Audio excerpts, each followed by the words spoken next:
colocando a mão na massa. Estamos falando de extinção da delegação. Artigo 39. Deixa eu só conferir se está de fato gravando. Esses dias eu tive uma surpresa. Deixa eu dar uma olhadinha aqui no chat. Muito bem. Extinguir-se-á a delegação a notário oficial de registro por morte, aposentadoria facultativa, invalidez, renúncia, perda nos termos do artigo 35. 6. Descumprimento comprovado da gratuidade estabelecida na Lei 9534. Parágrafo 1º. Dar-se-á aposentadoria facultativa ou por invalidez nos termos da legislação previdenciária federal. Parágrafo 2º. Extinta a delegação a notário ou oficial de registro, a autoridade competente declarará vago o respectivo serviço, designará o substituto mais antigo para responder pelo expediente e abrirá concurso. Então, vamos lá. Estamos na 59. Eu vou fazer a leitura e depois, como é de praxe, vou pedir a colaboração dos colegas aí, tá?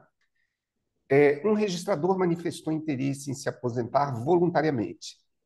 Ao ser questionado sobre o procedimento, o juiz corregedor explicou que a aposentadoria facultativa e a por invalidez seguem as normas da Previdência Social Federal, e que, uma vez concedida, a autoridade competente declarará vago o serviço, nomeará o substituto mais antigo para responder pelo expediente e abrirá concurso.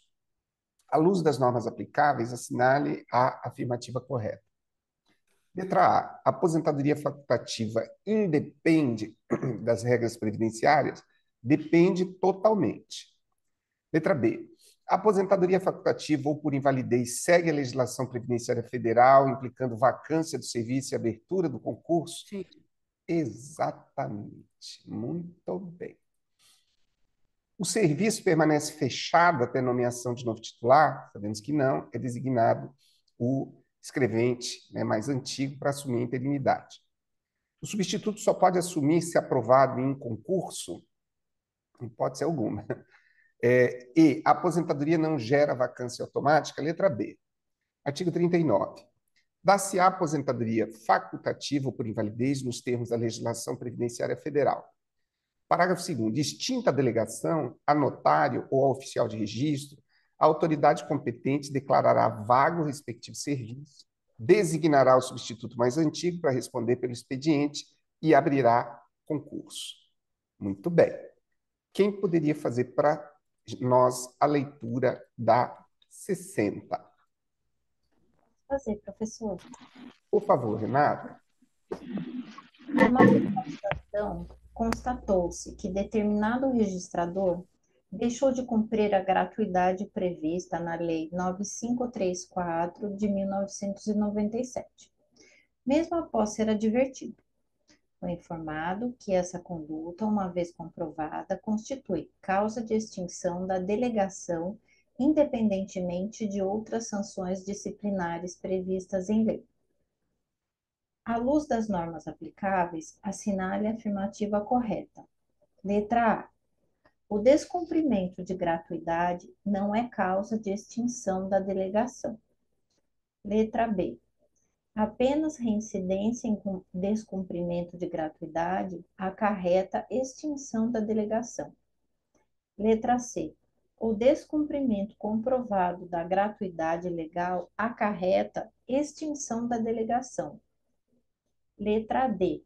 A gratuidade só é exigida para atos de registro civil de casamento. Letra E. A sanção cabível é exclusivamente multa.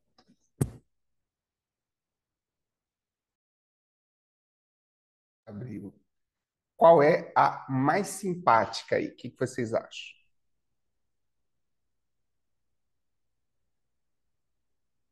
A letra C.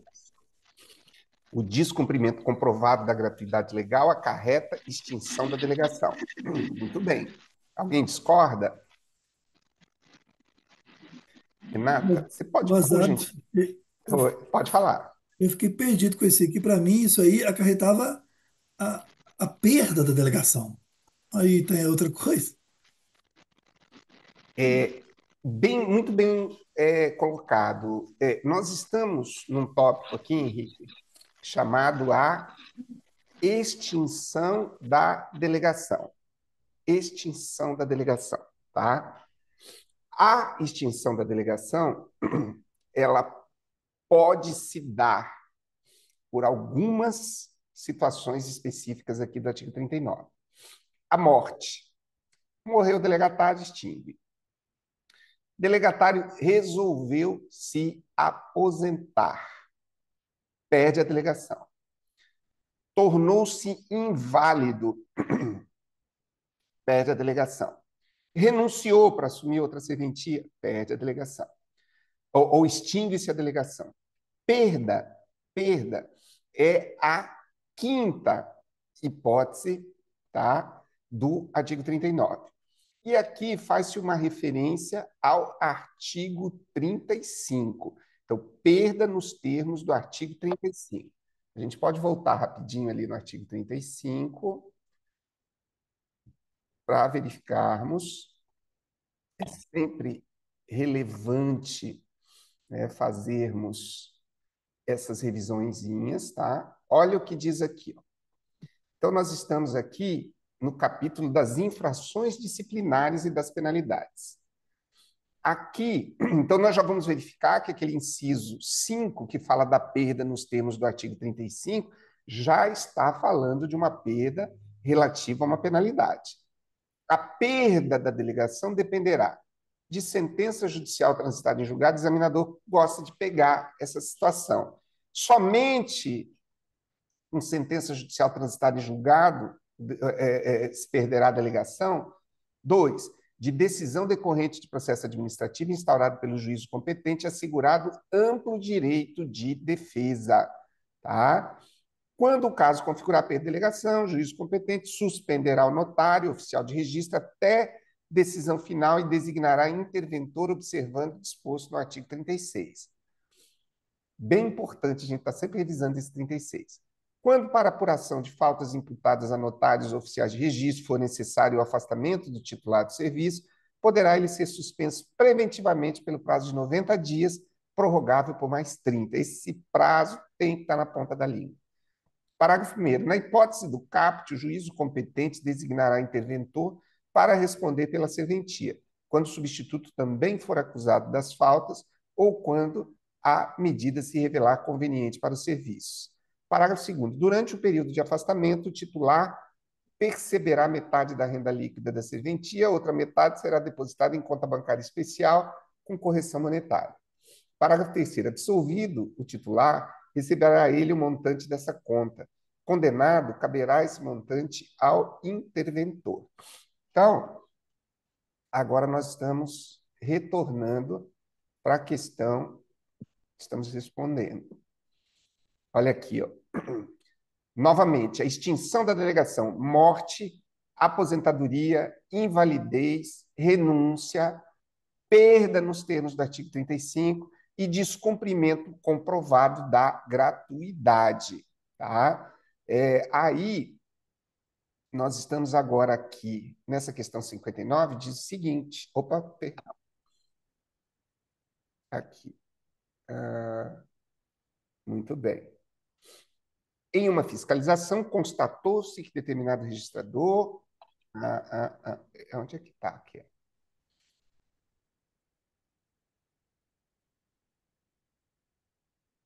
Aposentadoria facultativa independe de regras previdenciárias. Aposentadoria facultativa por invalidez segue a legislação. O substituto está... O descumprimento de gratuidade não é causa de extinção da delegação. Qual é a que nós estávamos? Era essa aqui? Era. Muito bem. Então, o descumprimento da gratuidade comprovado, né, não é causa de extinção de delegação? Falso. B, falso, né? A letra B, apenas reincidência em descumprimento de gratuidade acarreta extinção da delegação? Não.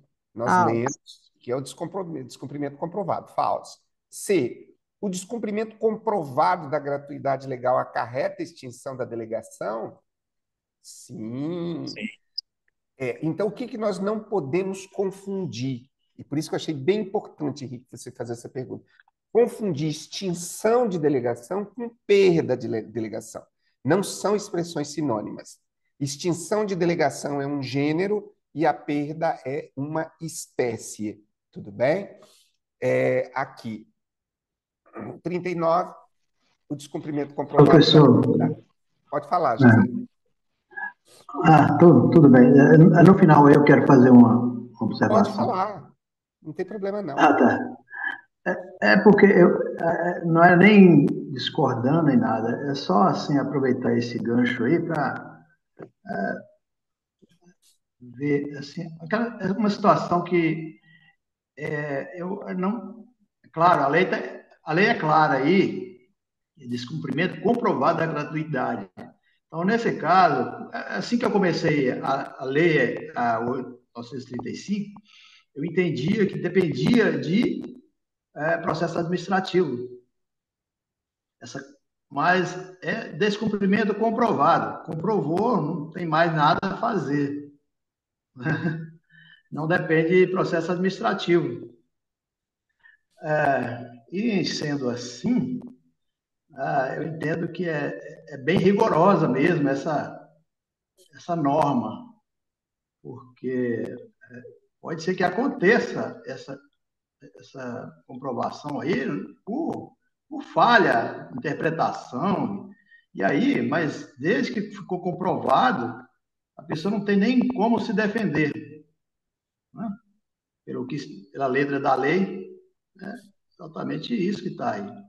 Aí eu acho pesado demais, porque pode ser que a pessoa, por uma falha lá, entende que tem tantos casos de gratuidade que tem que ser observado aí, principalmente na questão aí da Minha Casa Minha Vida, e outros casos aí que são muito complexos para a gente interpretar. Eu vejo isso aí assim muito rigoroso, né? Não que eu vou discordar, mas é a lei, está aí para ser cumprida, né? Eu achava que deveria ter sei lá, a palavra dolo, culpa, né? na norma. José, você fez uma ponderação.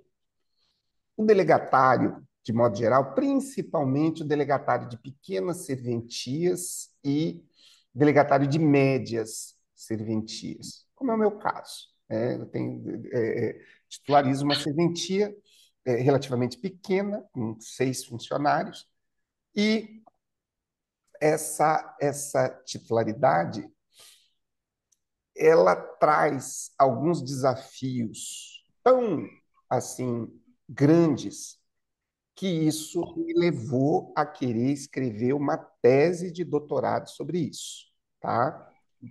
Hoje eu estou inclusive trabalhando, o dia todo hoje trabalhando na minha tese, que já estou assim há um mês de fazer a defesa, né? Então é o seguinte, eu trabalho com a interligação de 3 conceitos, estou respondendo a ponderação que você fez. O primeiro conceito se chama cidadania documental. Tá? Então, essa questão da cidadania documental ela é um alicerce sobre o qual tudo que nós formos falar a respeito de gratuidade precisa ser analisado. O segundo alicerce da tese que eu estou defendendo se chama sustentabilidade econômico-financeira do Registro Civil de Pessoas Naturais. Eu fiz esse recorte, eu não quis falar das delegações, das especialidades na sua totalidade. E o terceiro alicerce é um referencial teórico extremamente importante. Eu tomei contato com ele no doutorado, conhecia muito pouco a respeito dele, que é um referencial teórico chamado Análise Econômica do Direito. É bem conhecido para quem já está aí já tem vivência acadêmica. Então é o seguinte, quando nós observamos esses 3 pilares, nós começamos a identificar algumas distorções que tornam a sustentabilidade um sonho. Nós temos, na verdade, é uma situação insustentável. Eu não vou ficar falando da minha tese, mas eu vou tocar nessa questão da gratuidade. A gratuidade, eu costumo dizer isso, ela nunca foi um problema. Como não, professor? A gratuidade é o problema. Não, a gratuidade não é o problema. O problema é a chamada gratuidade sem ressarcimento, né? Se você atender todas as gratuidades possíveis e imagináveis dentro da sua serventia e todas elas foram ressarcidas, a gente não pode dizer que a gratuidade é um problema. Então, quando nós começamos a utilizar ferramentas aí da análise econômica do direito, nós acabamos percebendo que nós temos uma porta completamente aberta para concessão de gratuidade dentro de uma sistemática delegatória, né, ou de delegação, em que a sustentabilidade financeira decorre da cobrança de emolumentos. Então, você atribui a delegação para um profissional que não recebe nenhum tipo de auxílio do Estado, dos cofres públicos, tudo o que tem dentro para o funcionamento e operação da serventia decorre dos emolumentos, e você tem uma crescente demanda de gratuidade. Não bastasse essa crescente demanda, é notório, tá, uma expressão de que não há necessidade alguma de comprovação dessa condição de suficiência financeira para fazer jus para a gratuidade. Basta uma autodeclaração de pobreza. Você chega ali e diz que você não tem condições e o delegatário não pode recusar. Bom, esse é um ponto, nós podemos aprofundar isso em outro momento. Não estamos agora falando, não estamos falando de gratuidade, mas eu quero chamar a atenção porque, de fato, o Matias colocou, mas espera lá, professor, nós temos aqui essas hipóteses, né? Morte, aposentadoria, invalidez, perda nos termos do artigo Professor, 35. Por favor, pode falar. deixa eu fazer. Me desculpa, é porque Não, vou a fazer fala. esse comentário aqui rapidinho sobre a questão Não da precisa ser gratuidade, rápido, não. A fala está aberta, aqui é democrática. que aqui em Minas Gerais tem uma questão.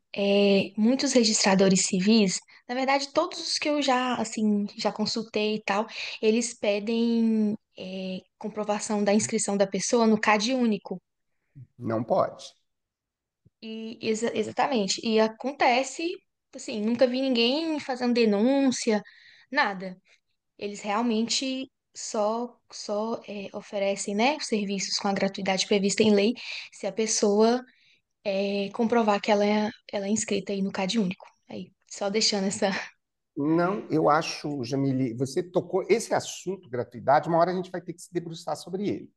Tem bastante munição para falar a respeito. Então, nós temos situações em relação à gratuidade extremamente técnicas, interessantes, por exemplo, que são os fundos de ressarcimento, né? Os fundos de ressarcimento, existem estados em que o ressarcimento dos atos praticados é integral.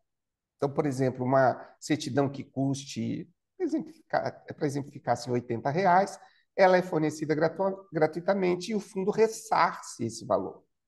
Aqui, no estado do Pará, nós temos uma situação em que uma certidão, uma segunda via, custa R$ 181. Não é barato, né? Mas, no entanto, quando você concede a gratuidade, o ressarcimento hoje é de R$ 15.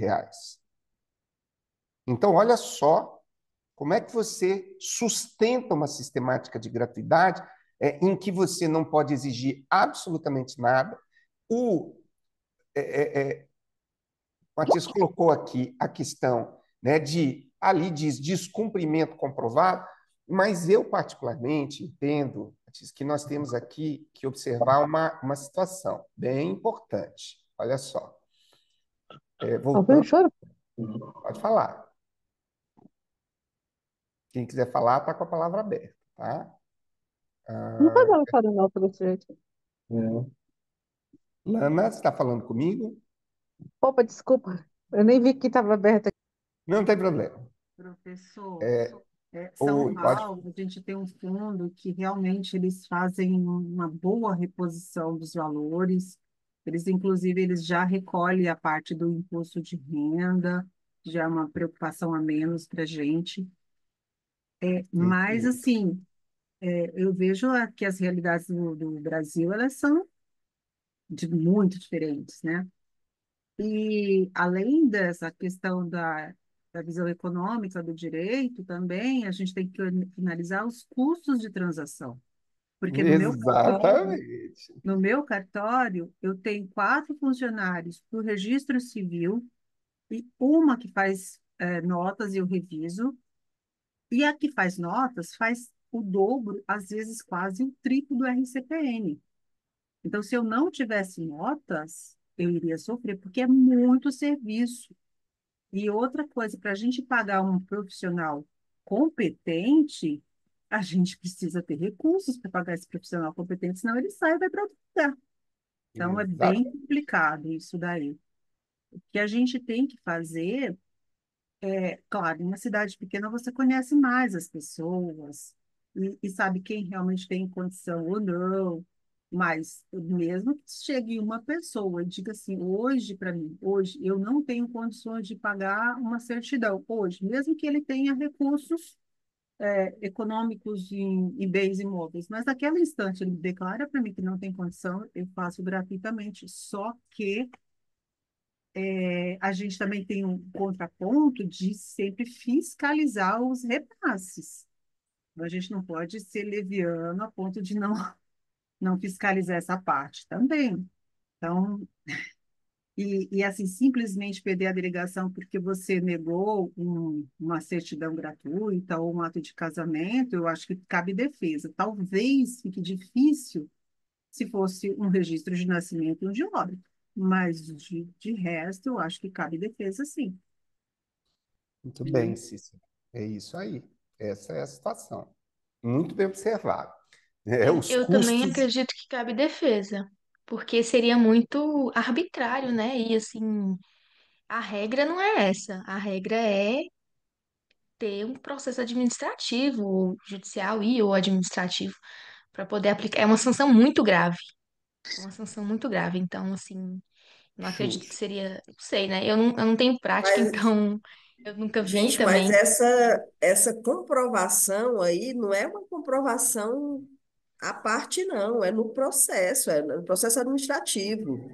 E, como tem na lei, a pessoa perde a delegação depois ela tem direito à ampla defesa, contraditório, e é depois do devido processo legal, com a sentença transitada em julgado.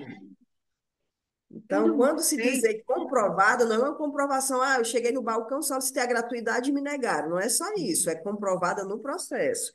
E inclusive, assim, eu acho Pedro, a depender do estado, aqui no Pernambuco, por exemplo, nós temos no nosso Código de Norma que se a gente tiver dúvidas sobre a carência da pessoa, a gente pode solicitar comprovações como CAD único, como a colega comentou aí há pouco. Então, isso está no Código de Normas e a gente segue. Eu, particularmente, sigo. Eu já recebi dentista, contratado, funcionário da prefeitura, um odontólogo, com um ofício de gratuidade e eu neguei. Né? Mas depois que eu comprovei, eu anexei para dar uma devolutiva, anexei a comprovação da profissão dele e até mesmo a comprovação do status dele nas redes sociais. Então foi tranquilo demais, sabe? A gente pode até negar, mas a gente tem que comprovar a negativa. Por isso que para a gente perder a delegação por não cumprir a gratuidade, também depende de comprovação através de processos. se eu não me engano, eu vi em algum lugar que precisaria estar reiterando essa prática.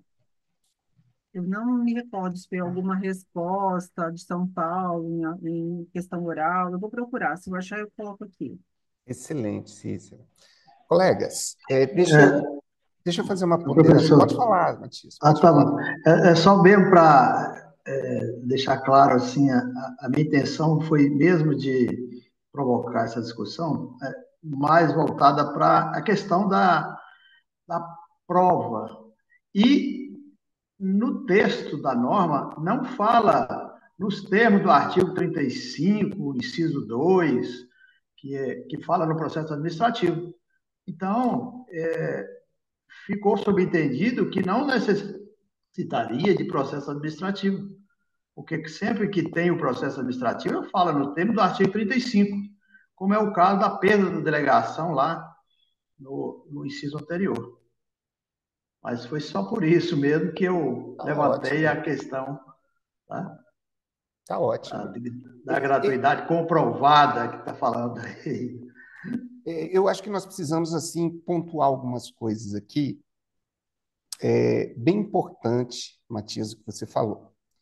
Mas algumas coisas precisam ser pontuadas, porque nós precisamos sair daqui com um entendimento claro do que a Lei 8935 diz, tá?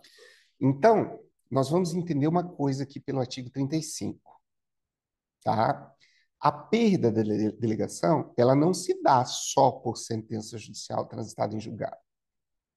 A perda da delegação também se dá por decisão decorrente de processo administrativo. E nós precisamos entender que não existe nenhuma outra hipótese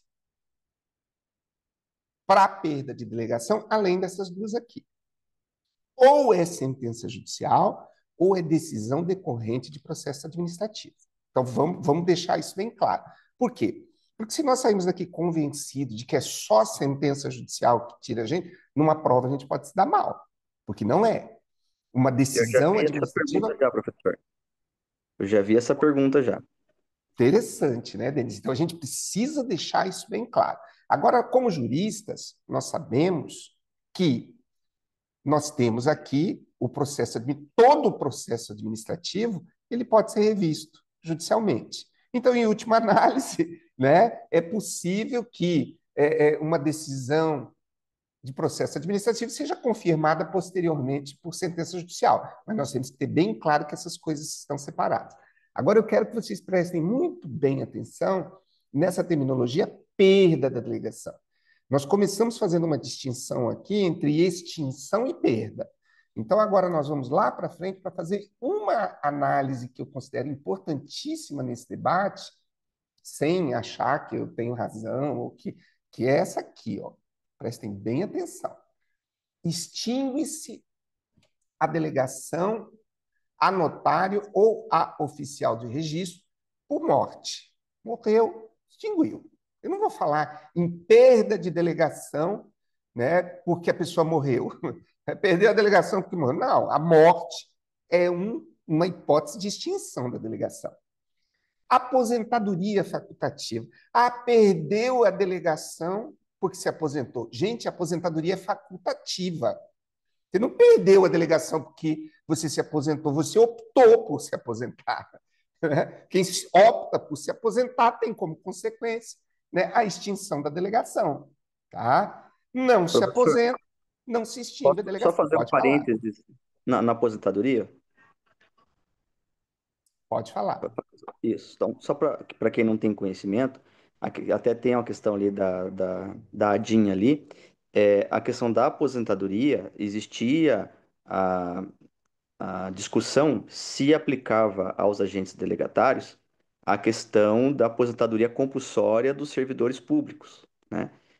Então, foi analisado que, como é considerada atividade praticada por particular delegatário do serviço público, não se enquadraria na situação idêntica ao dos servidores públicos. Então, portanto, fica facultado. Então, chega lá aos 70, 75 anos hoje, né?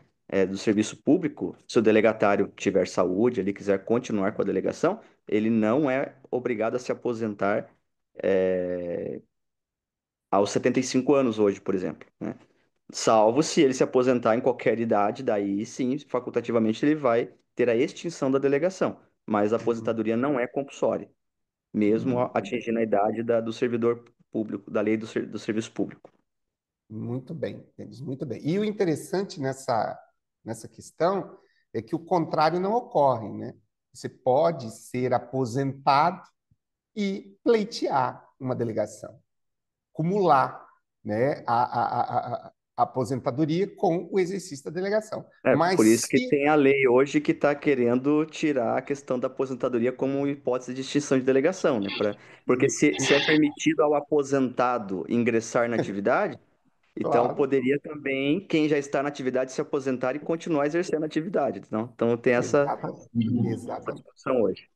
Esse é meu exatamente. caso. Olha aí, Esse é meu caso. você já é Eu sou, aposentado ou você quer se aposentar? eu sou aposentado há 10 anos e E estou exerce iniciando delegação. uma delegação aqui no Rio Grande do Sul. Muito bem, Matias. Parabéns e muito sucesso para você aí, tá? Pessoal, Obrigado. pessoal, eu queria esclarecer um ponto. Quer dizer, eu assumo uma delegação e chego no ponto que eu, pelo regime geral, eu posso me aposentar pelo regime geral. Eu contribuo, tal. E aí, eu me aposentando pelo regime geral, isso automaticamente, isso extingue a minha delegação? Imediatamente. Ai, que coisa. Então, realmente não tem coerência nenhuma, porque se você está aposentado, por exemplo, meu caso, né? Sou servidor público e tal, e eu posso me aposentar pelo regime próprio, né? E Sim, assumir, como o colega acabou de dizer, o Denis, né? Acabou de dizer. E, então, realmente tem que acabar, isso tem que. Não tem sentido, né? tem Dá lógica, né? Falta de para. isonomia. É, Bom, onde é que eu quero chegar aqui, gente? A morte, a extinção da delegação, é uma coisa óbvia, mas eu vou falar, não depende de processo administrativo. A aposentadoria facultativa também não depende de processo administrativo, mas a invalidez precisa. É necessário que haja uma perícia, né, que constate efetivamente essa condição de validez, ou de invalidez. Então, é perfeitamente possível uma defesa, tá, no processo de invalidez. Né? Ou no sentido de comprovar que a invalidez não compromete o exercício da atividade. Quer dizer, então, tem todo um espaço aqui para defesa. Falou em defesa, falou em processo administrativo. Onde é que você vai se defender? Né? Ou judicial. A renúncia. Renúncia não depende de qualquer tipo de por quê? Porque ela é voluntária, você renunciou, não vai ter um processo administrativo para extinguir uma delegação por renúncia. E é interessante isso aí, olha como a casuística traz situações. Esses tempos me entrou em contato comigo uma colega que assumiu uma serventia em Alagoas. Chegou lá, a cidade era horrorosa, o cartório mais horroroso ainda, e ela ficou um tempo, o juiz pediu para esperar um pouquinho, até que ela não aguentou mais e entrou com o pedido de renúncia. Olha lá, renúncia. Tá? Ali está dizendo que a renúncia extingue a delegação. Só que é o seguinte, ela entrou com o pedido de renúncia e já estava há 2 meses sem uma resposta para esse pedido de renúncia. O que ela faz da vida nesse caso? Tá? O que extingue a delegação é o pedido de renúncia, ou o que extingue a delegação é a aceitação do pedido de renúncia, é o acatamento do pedido de renúncia. E são questões práticas, porque é uma forma, muitas vezes, de você ser coagido a ficar. E as despesas que você está tendo enquanto espera uma decisão que não vem? Como é que fica essa situação? Né? Então, a renúncia ela tem esses desdobramentos aí. Tá? Há quem defenda que, a partir do momento que você protocola o pedido de renúncia, o problema é do Estado. Não tem mais nada a ver com isso. Já tem quem diga que não, que essa renúncia vai ter que ser analisada e, uma vez deferida, a partir daí que ela passa a fazer efeito, passa a produzir efeitos. Então, a gente precisa ficar atento a isso. Agora, aqui, quando a gente fala em perda, nós estamos falando no artigo 35, é processo administrativo, sentença judicial. Agora, aqui no 6, descumprimento comprovado. Gente, isso aqui, o que nós precisamos observar? Se alguém tiver a delegação extinta pelo descumprimento comprovado da gratuidade, a minha pergunta é: seria uma hipótese de perda? Eu entendo que sim, professor. Totalmente. Ela só Né? está no inciso diferente, mas é Incluindo uma hipótese. posteriormente para reforçar a necessidade de observância das gratuidades. Né? Exatamente. Então, não existe a possibilidade de alguém perder a delegação por descumprimento comprovado sem que isso venha dentro de um processo administrativo. Isso é absolutamente lógico. Não é possível que um dia alguém vá lá pedir uma certidão gratuita, você então não concede, a pessoa então vai no juiz corregedor, comprova, ela gravou, ela fotografou, ela tem testemunha, e no terceiro dia você teve a sua delegação extinta porque descumpriu a gratuidade. Não tem lógica dentro do contexto da perda da delegação, que exige sentença judicial e que exige o processo administrativo de forma distinta. Pelo menos esse é o entendimento que eu tenho observado que tem prevalecido. Nós temos, foi falado aqui pelos colegas, né, o disciplinamento estadual das corregedorias traz alguns elementos, né, que enriquecem o próprio processo administrativo. Quem está estudando para Minas Gerais, né, está muito bem delimitado lá, os outros estados também. Tá? Então, eu acho que a gente precisa sempre fazer uma interpretação sistemática. Falou em perda, nós vamos para o 35, sentença e processo. Vamos mais para frente. Descumprimento comprovado gera o quê? Perda. Gera extinção de delegação por uma hipótese de perda. O que é a perda? Né? É um elemento que contraria a vontade. Quem perde uma delegação não está querendo perder. Né? Quem perde uma delegação tem sobre si uma decisão, né, que ele vai ter que acatar, mas que não parte dele. Não é uma iniciativa, né? Não vem da vontade dele. É uma Então, penalidade, né, professor? É uma penalidade. É essa palavra que estava. É uma penalidade. Se é uma penalidade, isso tem que ter, evidentemente, um espaço para o contraditório.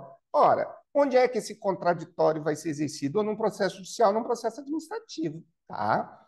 Então, essa fragilidade aqui, ela não é assim. Agora, se nós queremos falar de fragilidade, nós precisamos. Eu quase que dediquei um capítulo. Isso realmente eu estou argumentando como elemento de tese. Se chama Defensoria Pública. Tá? A Defensoria Pública, fazer bem uma digressão bem rapidinho para a gente poder avançar. Tá? Mas a Defensoria Pública, para mim, é um dos órgãos extremamente importantes, né, de cidadania inquestionável. Quem sabe, quem já precisou, né, assim, se utilizar, se defender na justiça, sabe que isso é caro, né, sabe que isso é demorado e que as pessoas de baixa renda podem ter os seus direitos assim extremamente violados por conta de não terem uma representação no plano judicial. Só que tem uma coisa que dentro dos estados aí a gente começa a observar, é que, em primeiro lugar, é muito difícil, eu pelo menos desconheço um estado onde a Defensoria Pública atende sem problema nenhum, em que o quadro da Defensoria Pública consegue atender todas as demandas. Você não tem isso. Normalmente é uma deficiência do caramba, né? Um defensor tem que atender um mundaréu de gente, aquele desespero, tudo bem. Então, agora, para vocês pensarem o que eu vou dizer aqui. A Defensoria Pública existe, a razão constitucional da Defensoria Pública existir é o fato de que a capacidade postulatória ela é exercida pelo advogado. Não tem como você exercer diretamente a capacidade postulatória. Então, como não é possível, isso por força da nossa ordem jurídica, isso não é possível, a gente precisa de advogado. Então, constatou-se que as pessoas de baixa renda podem ter seus direitos violados por não terem condições de arcar com advogado, nasce a Defensoria Pública. Ótimo. Então, essa questão da capacidade postulatória para justificar a existência da Defensoria Pública, ela é fundamental. Agora eu pergunto a vocês, qual é a justificativa para a Defensoria Pública fazer uma solicitação num registro civil de pessoas naturais de uma segunda via? A minha pergunta é: um cidadão que precise de uma segunda via no registro civil de pessoas naturais, ele vai precisar de um advogado para exercer uma capacidade postulatória para ele ter essa certidão? Ou o cidadão pode exercer diretamente? Pode exercer diretamente. Pode exercer diretamente. Então, se ele pode exercer diretamente, está me parecendo que se a defensoria está se ocupando de fazer solicitações junto ao extrajudicial, ou é porque está faltando serviço, isso eu digo na lata de quem quiser, ou está faltando serviço, então a gente não tem o que fazer aqui, né? A gente então vai agora intermediar serviço dos cartórios, e a gente vai mandar pedido de tudo quanto é jeito de gratuidade. O que eu estou querendo descobrir é qual é a legitimidade. Quando eu toco nesse assunto, já vem tijolo de tudo quanto é lado, com a seguinte argumentação: ai, mas a Defensoria Pública não pode ser limitada no exercício de suas funções institucionais. Eu pergunto, qual seria a razão que poderia justificar a Defensoria Pública fazer essa intermediação? Para mim, é claro, é quando o cartório se recusa. Cidadão foi ao cartório, pediu uma gratuidade, o cartório disse que não vai dar, então eu posso ir à defensoria. Agora, o cidadão nem foi ao cartório, ele já vai diretamente na defensoria, aí, para mim, isso já vira um problema que bate na sustentabilidade, e eu vou dizer onde é que eu estou querendo chegar para a gente encerrar esse assunto. Olha só, a Defensoria Pública, por exemplo, aqui do Estado do Pará, estabeleceu que o parâmetro de atendimento deles, a pessoa de baixa renda que tem direito a ser atendido na Defensoria Pública, é todo cidadão que tem a renda até 3 salários mínimos e meio. Se for casal, é 7 salários mínimos.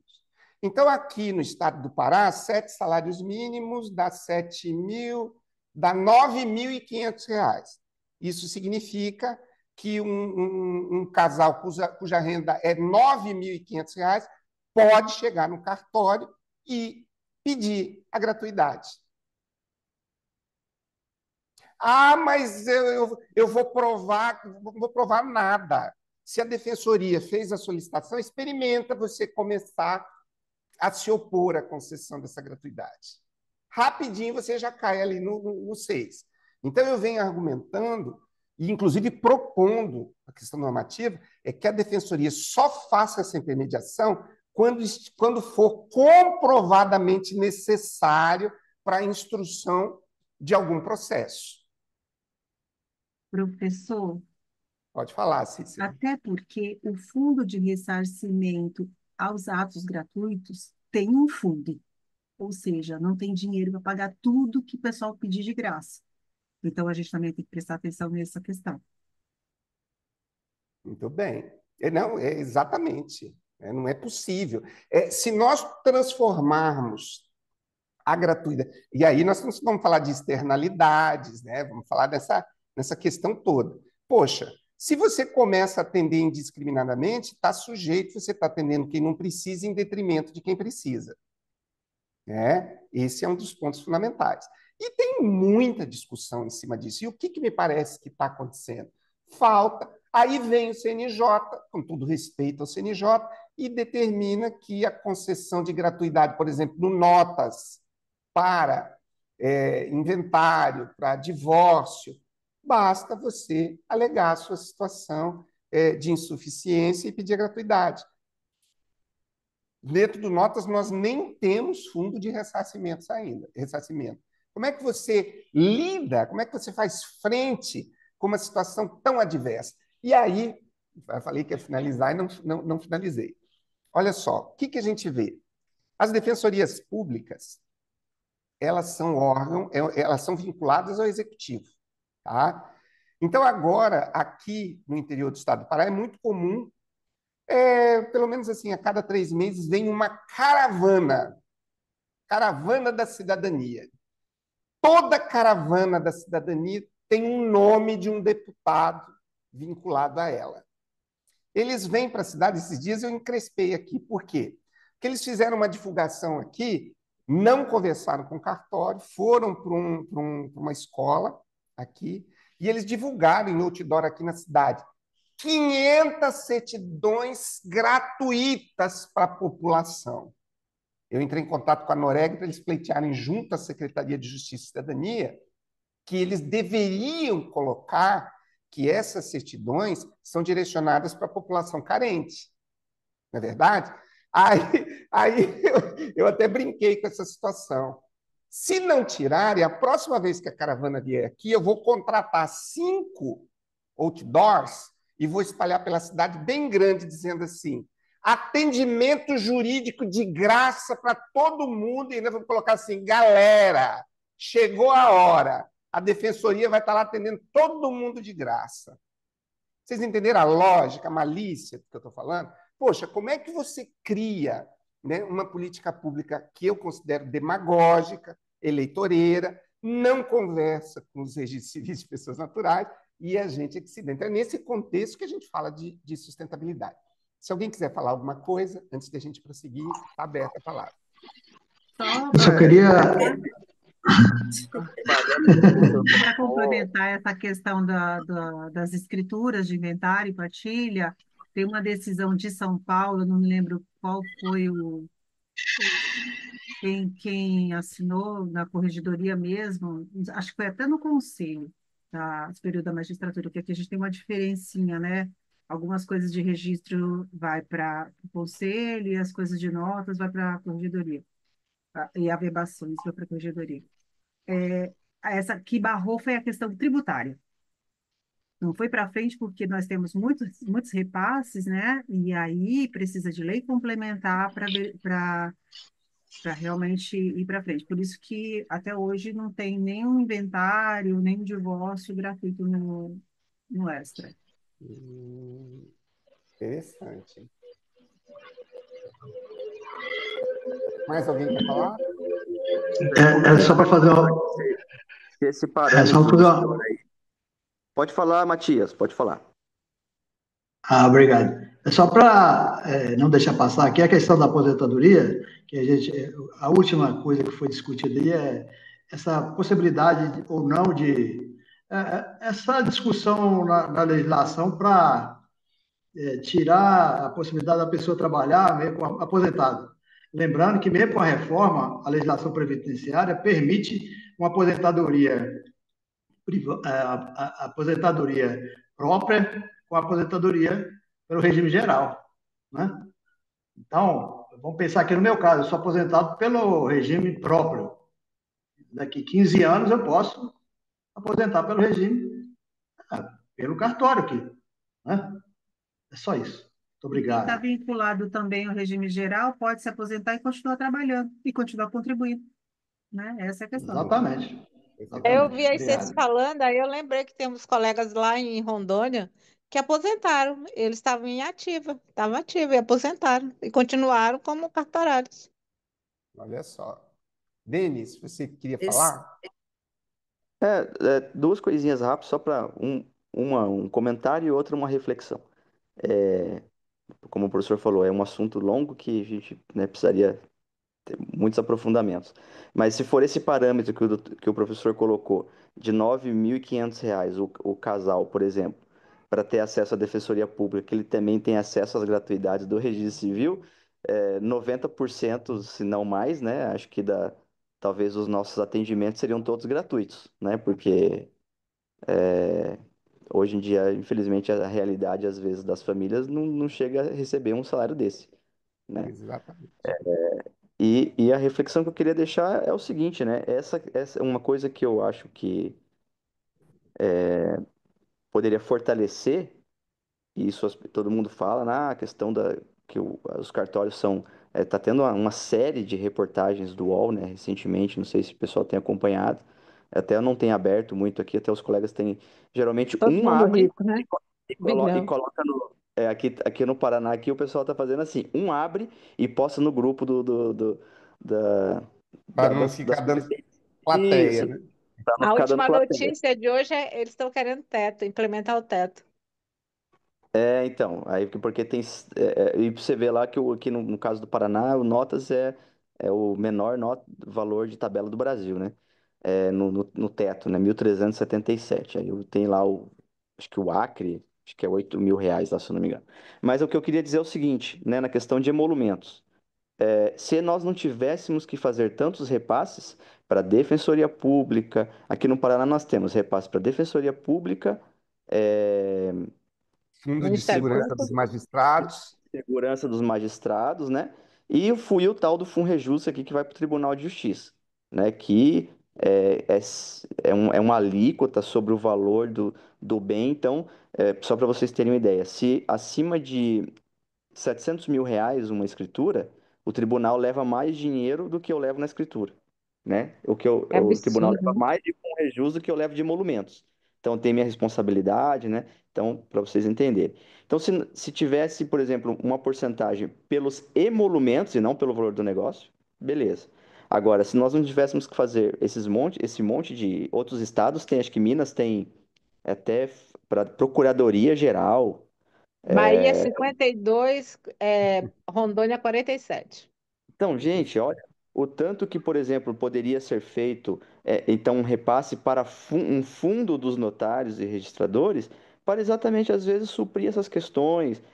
Hoje está tendo uma reformulação do RTD, o professor tem aí tem essa atribuição no cartório dele, mas o RTD-PJ, que tem cartórios que são puros em cidades menores, que são é, deficitários, né? Então, às vezes, o fundo dos cartórios não poderia ser apenas para o registro civil, poderia abranger outras especialidades que os cartórios deficitários, mas que se não tivesse esses repasses, poderia ter esse valor ser criado um fundo estadual, né, de cada estado, para fortalecer os colegas que têm os cartórios deficitários. Mas não, a gente fica passando o valor para Ministério Público, para Defensoria Pública, que tem orçamento próprio. Não que eles não tenham que ter o valor deles para atividade. São órgãos essenciais para a justiça, para a cidadania, Mas mas não todos são eles têm essenciais para o serviço extrajudicial, né? isso. Então, usa o serviço extrajudicial de um meio de arrecadação, né? Exatamente. Quando, na verdade, cada um tem o seu orçamento próprio lá, previsto lá no executivo, e Além que desse não. Então, repasse que é feito a eles, eles ainda é, é, é, enchem os cartórios com essas gratuidades que praticamente gratuidade. inviabilizam o sustento. E o que é É, exa- interessante no Paraná é que ainda a correção da tabela, elas não seguem o mesmo parâmetro de correção da judicial para o extrajudicial, né? Não vamos nem falar nisso, para não me lindrar, né? a judicial é automática, a do extrajudicial precisa de lei. Exatamente. E Então, daí, tá, gente. para passar uma lei, O que, na verdade, talvez, gente, nós precisamos adiantar aqui, senão a gente vai ficar até o final do ano na 8935, nós precisamos ter em mente o seguinte: uma vez, vocês já devem ter ouvido, eu achei essa explicação extremamente razoável, que é o seguinte, ver se vocês concordam comigo. Até 1988, nós sabemos que os cartórios eram tipo meio casa da mãe Joana, né? O que mais tinha era político, né? Com apadrinhado, recebendo delegação e parentes aí né, desse ou daquele. Então, nós tínhamos uma situação em que a classe política tinha um interesse exacerbado no extrajudicial. Até 88, ninguém fazia graça de estar propondo lei para cercear cartório. Ocorre que, a partir do momento em que nós tivemos a Constituição, depois a Lei 8935, já em 94, e começou realmente os concursos públicos, houve uma desmobilização brutal. E hoje nós carecemos de representatividade legislativa. Isso é um fato inegável. Eles fazem as bancadas de cartório, tem sempre pedindo favor para deputado. Nós temos pouco, eu não sei se nós temos deputados oriundos da classe mesmo, ou senadores que sejam oriundos da classe. Então, nós não temos representatividade, nós temos um CNJ onde nós não temos representatividade lá dentro. Ou seja, nós estamos pagando o preço Nós de somos não termos desunidos, representatividade. né? Nós somos Exatamente. desunidos. Exatamente. E a gente sabe, eu já vivi isso na pele, logo depois da nossa audiência de escolha do Pará, passou alguém lá reunindo os cartórios da capital para um jantar, ou convidando para. Não era para todo mundo, né? Era para. É muito comum você ver argumentos no sentido de dizer que um cartório da capital não pode ter o mesmo peso de voto de um cartóriozinho mequetrefe lá do interior, porque não tem graça, né? Um cartório que fatura 15 milhões e outro que não fatura nada querer ter o mesmo peso. Então, essa mentalidade, sabe, de desmobilização, realmente é um problema para a classe, sabe? É um problema. Eu Gente, penso, sabe, Pedro? Eu penso o contrário. Eu acho que os menores é que fazem a que fazem o força. barulho. Porque eles são sempre maioria. Quantos Isso, cartórios? e são os que sentem mais as pedradas, né? Exatamente, exatamente. Agora, ó, tá aí a política de que os cartórios no último semestre faturaram 30 bilhões. Tá, eles falam 30 bilhões, mas aí eles não colocam os fundos, né? Os repasses, porque eles veem a renda bruta, né? Não vê o imposto de renda que a gente paga como pessoa física, né? Então, na verdade, é uma fantasia, né? Porque a gente não leva, quanto que a gente leva do nosso faturamento, principalmente o deficitário, coitado. A gente está Deficitário pagando para.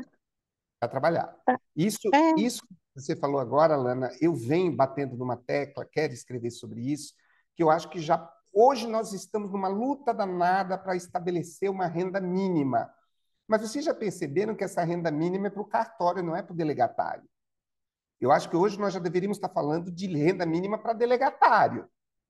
Né? Por quê? Porque se você tem uma renda mínima, por exemplo, aqui no estado do Pará é 7 mil. Nossa, foi uma conquista, porque até esses dias era 1.000 e pouco. Tá, mas se você pega 7 mil para você administrar uma serventia, quanto é que esse delegatário vai tirar líquido de uma serventia que fatura bruto 7 mil por mês? Um salário mínimo, 2 salários mínimos. É uma situação assim brutal, né, de desproporcional e injustificável. e Gente, você paga vamos. imposto de renda em cima desse salário, desses 7 mil. Exatamente. Exatamente. Eu Ô, tenho falado, eu já Pedro, teve gente. Pode falar. Quem chamou? Pedro, é rapidinho, é só a questão Não precisa ser da rapidinho, não. Pode falar, aposentadoria, vai, Cleide. aposentadoria dos delegatários. Eu acho, é apenas uma intuição, eu acho que isso, breve nós teremos lei ou provimento já regulando. Também acho terrível essa questão de você não poder se aposentar e o aposentado poder assumir. Mas por que que Exatamente. eu acho que isso vai se resolver dentro em breve? Porque um dos PCAs que tem no concurso do Ceará trata justamente disso, que parece que tem em torno de 40 delegatários que estão aposentados e continuam à frente do cartório. Então, eu Hum, acho que isso vai abrir os olhos do CNJ para que, e é uma situação, como a colega falou aí, que Rondônia também tem, e a gente sabe que tem em todos os estados. Então, é uma situação que vai fazer com que o CNJ abra os olhos para regulamentar logo isso, porque não tem sentido. E você vê que a maioria dos cartórios que tem delegatários já aposentados são aqueles bem pequenininhos, aqueles que o sim. rendimento é tão pouco que ele se aposenta para ganhar mais alguma coisa. Complementação de renda. E só para finalizar, Pedro, você não está só nessa situação, não, viu? Aqui o pessoal tinha mania das campanhas, né? O vereador trazia aí o pessoal para fazer identidade na cidade, e haja propaganda, vamos lá, e vai tirar a segunda via de graça no cartório e vai fazer a identidade. Eu sabia no dia do evento, tomava É, conhecimento. Você vê como a gente tem importância. Até que um dia eu barrei. Eu disse, olha, eu tenho 5 dias úteis para entregar a certidão e eu vou utilizar o prazo. Eu não tenho condição de fazer e 200 eles certidões ainda no querem dia. urgência, porque a identidade tem que ser Era tudo emitida. para um dia. Aí É. eu falei que eu tinha condição e comecei a marcar todo mundo. O pessoal começou a voltar lá para o local onde estava tendo o evento. E aí sim resolveram entrar em contato comigo. Aí eu disse: bom, Vamos vocês fizeram uma negociar, né? campanha. Vocês fizeram uma campanha linda. Eu sou totalmente a favor dessas dessas questões sociais, muita gente precisa, mas eu preciso ser consultada, eu preciso ser informada, porque Exatamente. só faz identidade se tiver certidão, e vocês esqueceram do órgão principal que vai emitir certidão, que é o cartório. Aí, graças a Deus, o vereador que organizava isso hoje é meu, não vou dizer amicíssimo, mas pelo menos me procura diretamente, vai fazer qualquer coisa, primeiro fala comigo. Aí é bom a gente fazer de vez em quando presente, Exatamente. estou aqui, que aí a gente começa a ser mais respeitado, porque estavam tratando o pessoal, principalmente o registro civil, como se fosse qualquer coisa. Exatamente. Essa situação de a gente não ser muito subserviente. Eu mesmo assim, eu sou muito respeitoso, sabe, com o judiciário, mas eu não, assim, não levo para compadre, não. Sabe, bobeou, nós já estamos no CNJ lá discutindo as coisas, porque se deixar por conta, a subserviência, às vezes, ela tem um preço, né? De você dizer amém para tudo, concordar com tudo. Não, não é bem assim, né? Então, gente, vamos lá. Depois a gente continua esse assunto. Ele é bem polêmico, né? Seguridade social. Os notários e oficiais de registro, escreventes e auxiliares são vinculados à Previdência Social de âmbito federal e têm assegurada a contagem recíproca de tempo de serviço em sistemas diversos. Parágrafo único. Ficam assegurados aos notários, oficiais de registro, escreventes e auxiliares os direitos e vantagens previdenciários adquiridos até a data da publicação dessa lei. Então, nós temos N situações. No estado de São Paulo, a gente sabe, né, que existem ainda escreventes que são de um regime jurídico anterior à Lei 8935. É um regime estatutário ainda, né? Então, essa é uma situação. Então, vamos lá. 61. Vamos ver se a gente bota um fim nessa... Durante um seminário sobre direitos previdenciários, discutiu-se a vinculação de notários e registradores, escreventes e auxiliares à Previdência Social. Um palestrante explicou que essa vinculação é obrigatória ao sistema federal e que a lei assegura a contagem recíproca do tempo de serviço prestado em diferentes regimes previdenciários. À luz das normas aplicáveis, assinale a alternativa correta. Os notários e registradores não precisam contribuir para a Previdência Social? Falso, né? B. Todos os notários, registradores, escreventes e auxiliares são vinculados à Previdência Social Federal com contagem recíproca do tempo de serviço. C. Apenas servidores públicos titulares de delegação têm direito à contagem recíproca. O vínculo previdenciário é facultativo para escreventes e auxiliares. E a contagem recíproca só é assegurada para tempo de serviço da iniciativa privada. Letra B, o gabarito. Fundamentação. 40. Os notários, oficiais de registro, escreventes e auxiliares são vinculados à Previdência Social de âmbito federal e têm assegurada a contagem recíproca de tempo de serviço em sistemas diversos. Quem pode ler 62 para a gente? Por favor.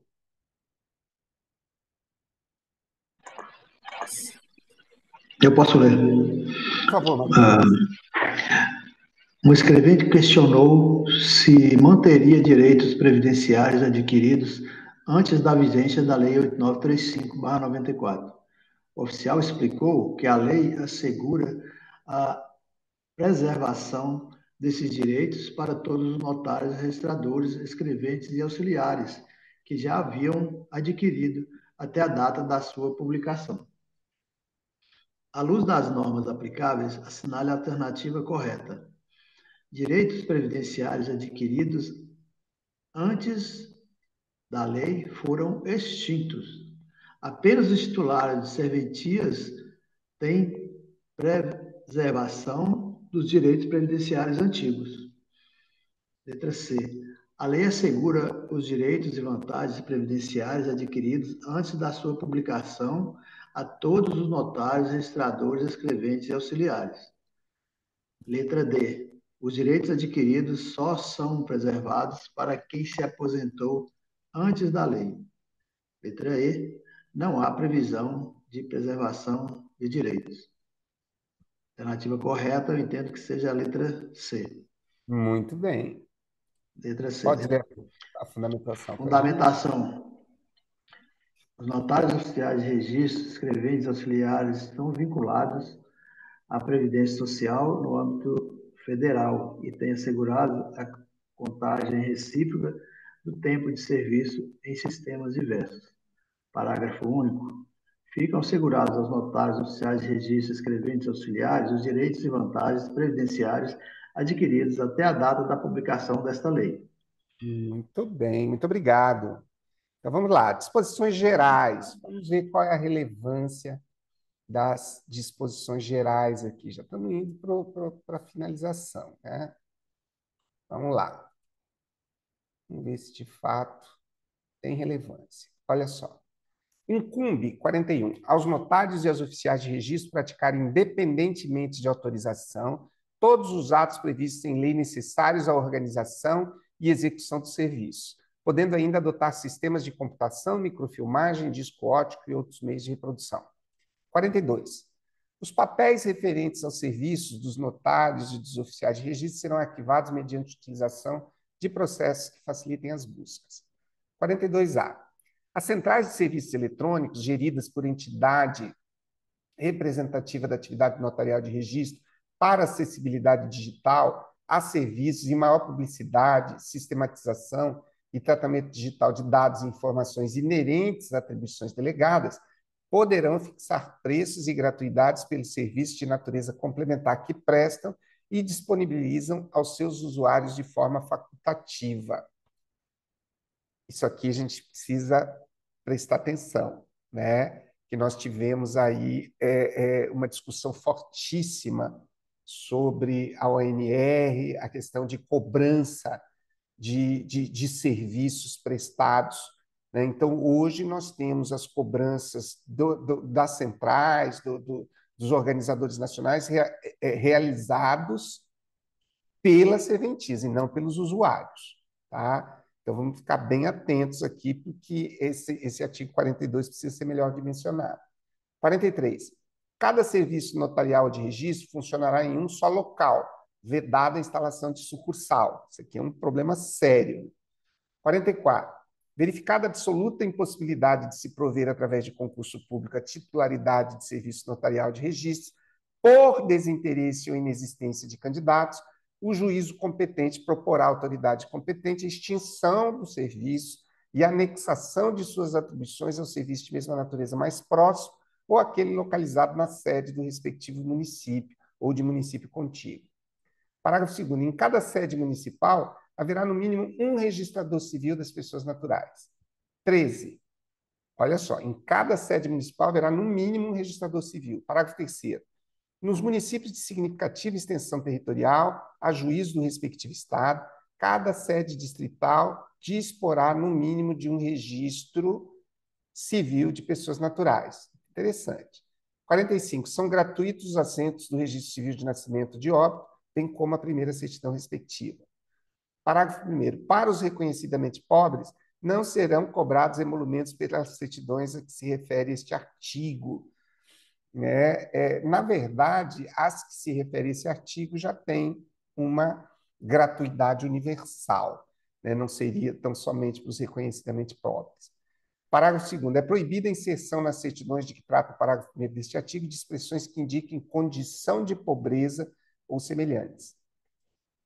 46. Os livros, fichas, documentos, papéis, microfilmes e sistemas de computação deverão permanecer sempre sob guarda e responsabilidade do titular de serviço notarial de registro, que zelará por sua ordem, segurança e conservação. Parágrafo único. Se houver necessidade de serem periciados, o exame deverá ocorrer na própria sede do serviço, em dia e hora adrede. Bem importante isso. Se houver necessidade de serem periciados, o exame deverá ocorrer na própria sede do serviço, em dia e hora adrede designados, com ciência do titular e autorização do juízo competente. Bem importante, né? 63.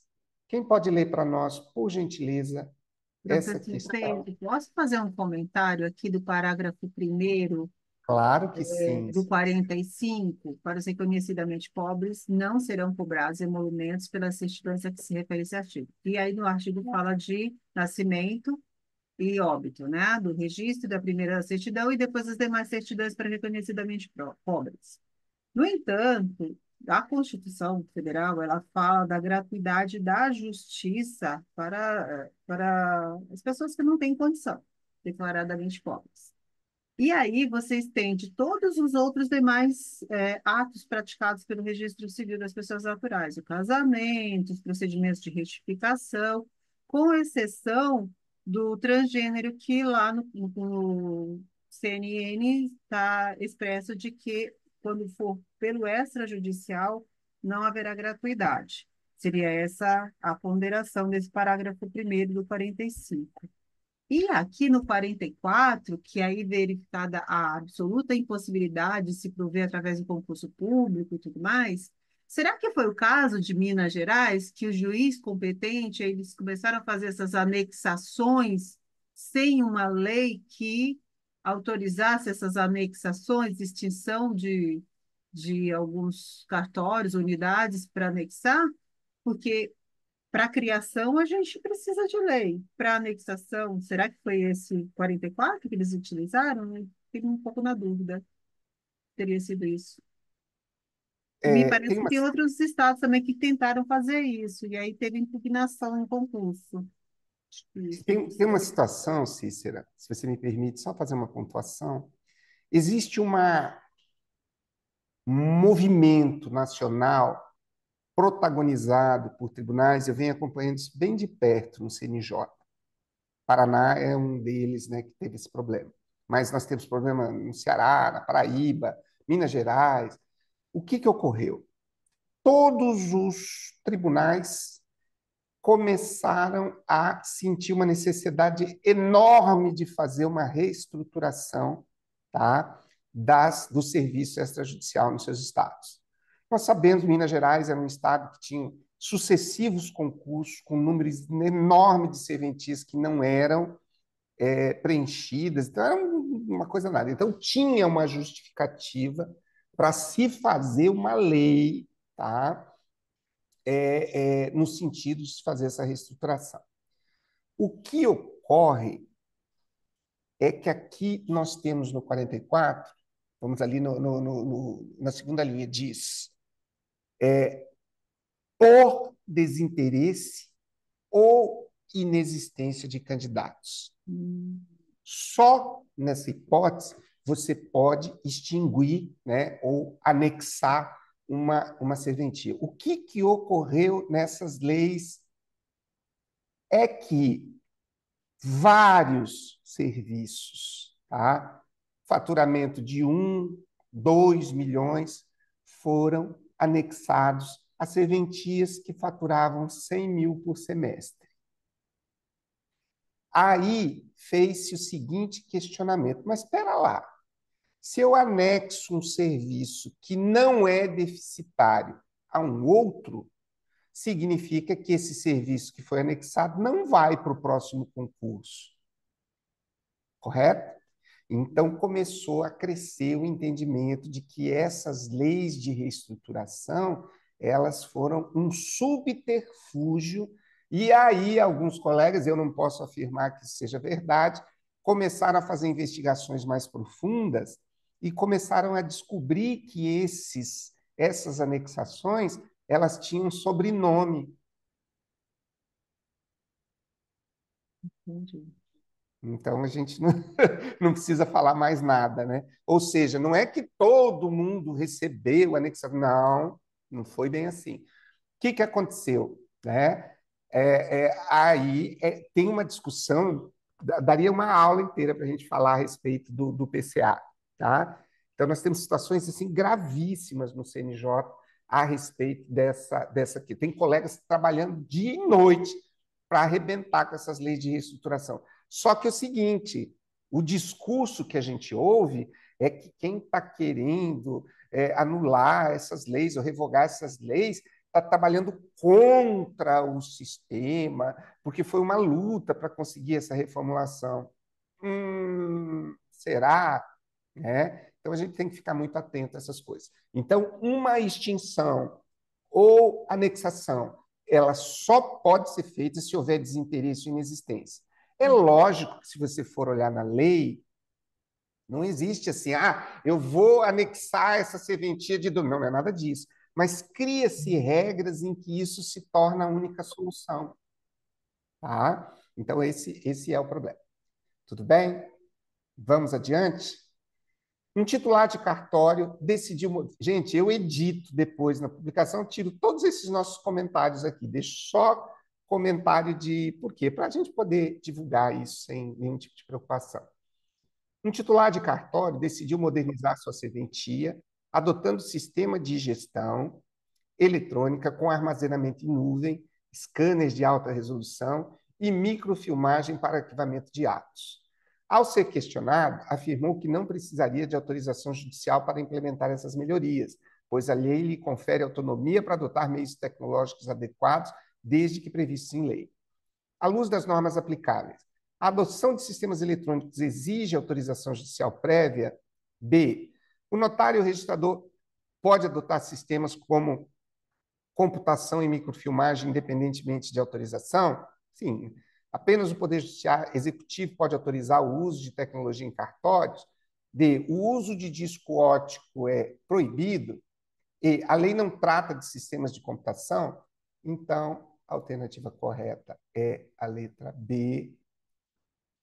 41. Incumbe aos notários e aos oficiais de registro praticarem, independentemente de autorização, todos os atos previstos em lei necessários à organização e execução do serviço, podendo ainda adotar sistemas de computação, microfilmagem, disco óptico e outros meios de reprodução.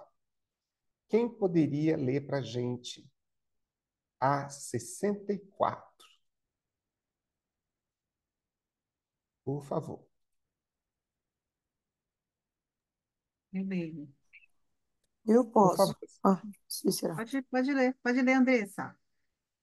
Tá. Durante uma inspeção, o juiz corregedor determinou a reorganização do arquivo de um cartório, ressaltado que a lei exige métodos que facilitem a busca de documentos e informações. O oficial responsável argumentou que armazenar papéis de forma sequencial, sem índice, seria suficiente, mas foi advertido de que é necessário adotar processos que efetivamente facilitem a busca. À luz das normas aplicáveis, assinale a alternativa correta. Letra A. A lei não impõe forma de arquivamento dos documentos. B. Os papéis dos serviços notariais devem ser arquivados por ordem cronológica apenas.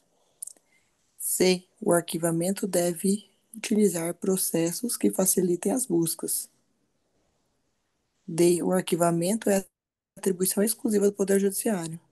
E é vetado o uso de sistemas digitais para arquivamento. Alternativa correta, letra C. O arquivamento deve utilizar processos que facilitem a busca. Fundamentação, artigo 42. Os papéis referentes aos serviços dos notários e dos oficiais de registro serão arquivados mediante utilização de processos que facilitem as buscas. Muito obrigado, Andressa. Vamos para a próxima? Eu estou acreditando que a gente vai encerrar a conta hoje aqui. Quem pode ler a 65, por favor? Vou ler.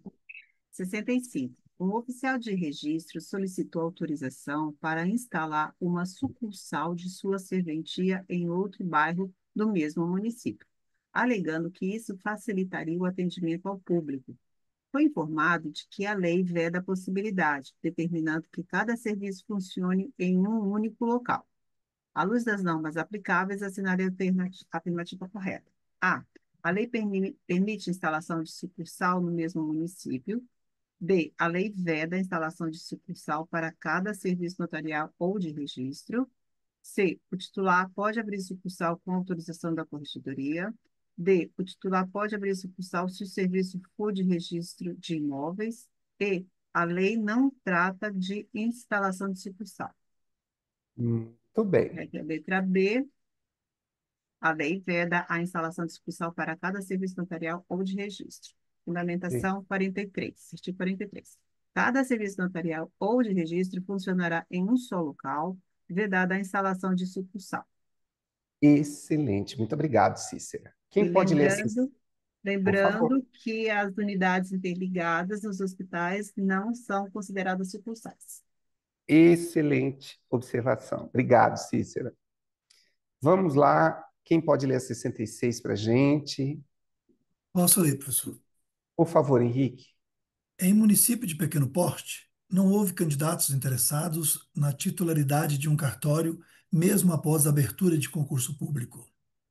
O juiz corregedor propôs à autoridade competente a extinção do serviço e a anexação de suas atribuições ao cartório mais próximo. A lei prevê expressamente essa possibilidade e ainda garante a existência mínima de registradores civis nas sedes municipais e, em certos casos, distritais. Muito À luz bem. das normas aplicáveis, assinale a afirmativa correta. Letra A. A falta de candidatos não autoriza a extinção do serviço notarial. B. A lei permite a extinção do serviço e sua anexação em caso de inexistência ou desinteresse de candidatos após o concurso. C. O serviço deve permanecer vago até que haja candidatos. Letra D. Apenas o CNJ pode extinguir um cartório. E letra E. Não há exigência mínima de registrador civil em sedes municipais. Gabarito letra B, né? E a fundamentação, artigo 44.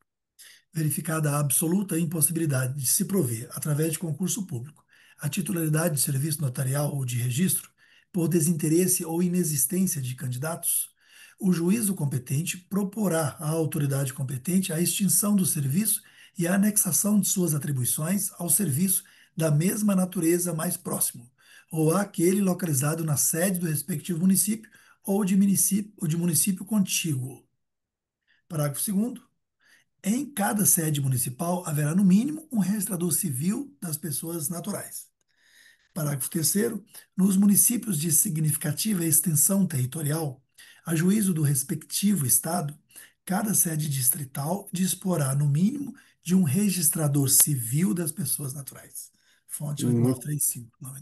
obrigado, Henrique. Vamos lá para a próxima. Quem pode ler a 67 para a gente? Eu posso ler, professor. Por favor, Matias.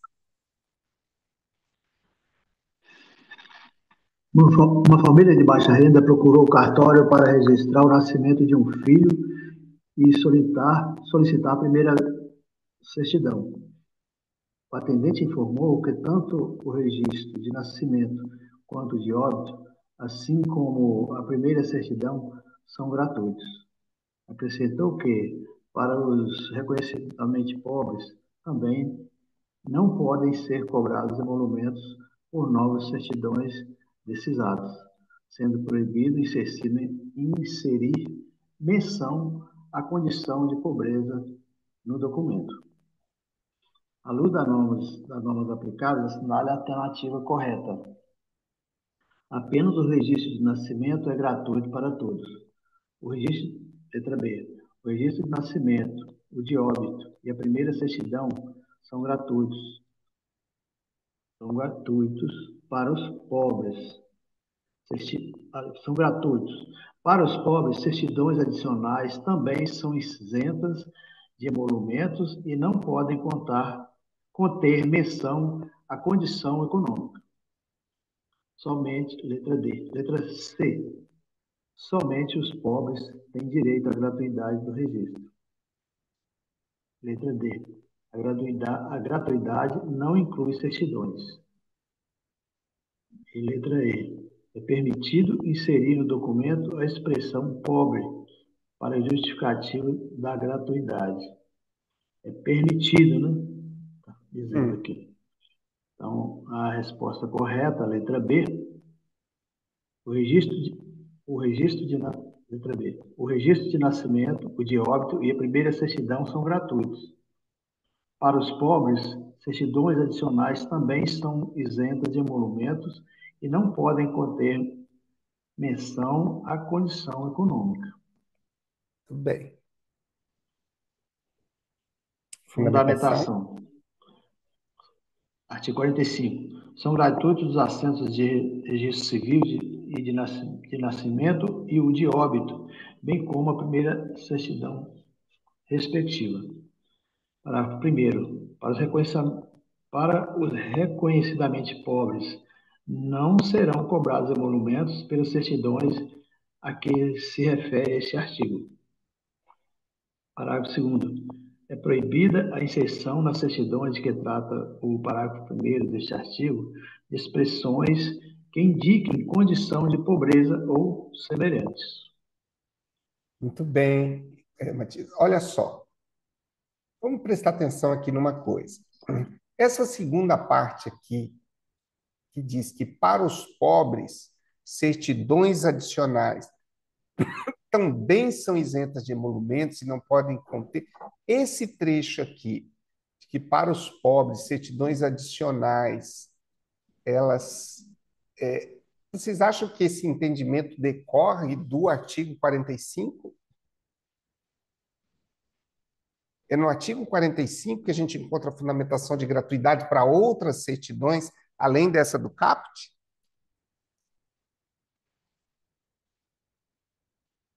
Porque é o que está dizendo lá, né? Para os pobres, para os pobres, certidões adicionais também são isentas de emolumentos. Eu quero saber se essa previsão está no artigo 45. Sim ou não? Não. Não, né? Ali está dizendo, eu acho até contraditório, me corrijam se eu estou vendo coisa onde não existe. Diz aqui que são gratuitos os assentos do Registro Civil de Nascimento e de Óbito, bem como a primeira certidão. Está claro. E o parágrafo 1º diz que para os reconhecidamente pobres não serão cobrados emolumentos pelas certidões a que se refere esse artigo.